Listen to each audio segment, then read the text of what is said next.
سلمان بن عبد العزيز آل سعود حفظه الله في قصر السلام بجدة اليوم معالي الرئيس العام لشؤون المسجد الحرام والمسجد النبوي الشيخ الدكتور عبد الرحمن السديس، ومعالي نائبه لشؤون المسجد الحرام الشيخ الدكتور محمد الخزيم، وكبير سدنة بيت الله الحرام الدكتور صالح بن زين العابدين الشيبي، ووكيله عبد الرحمن بن صالح الشيبي، ومدير مصنع كسوة الكعبة الدكتور محمد عبد الله باجودة.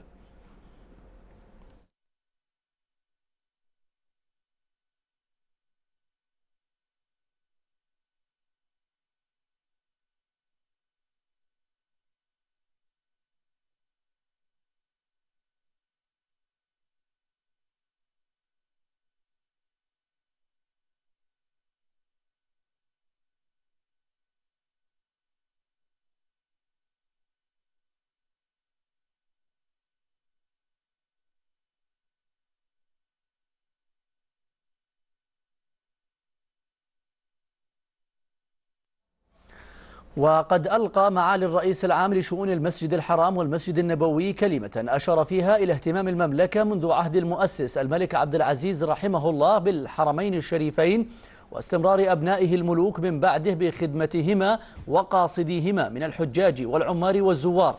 ورفع معاليه باسمه واسم سدنة بيت الله الحرام رفع الشكر والتقدير والعرفان لخادم الحرمين الشريفين على ما يجده بيت الله الحرام من عناية ورعاية واهتمام من لدنه أيده الله، وخدمة قاصديه ليؤدوا مناسكهم بكل يسر وسهولة.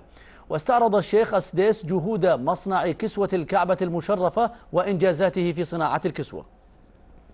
بعد ذلك سلم خادم الحرمين الشريفين الملك سلمان بن عبد العزيز آل سعود كبير سدنة بيت الله الحرام كسوة الكعبة الجديدة التي صنعت في عهده حفظه الله.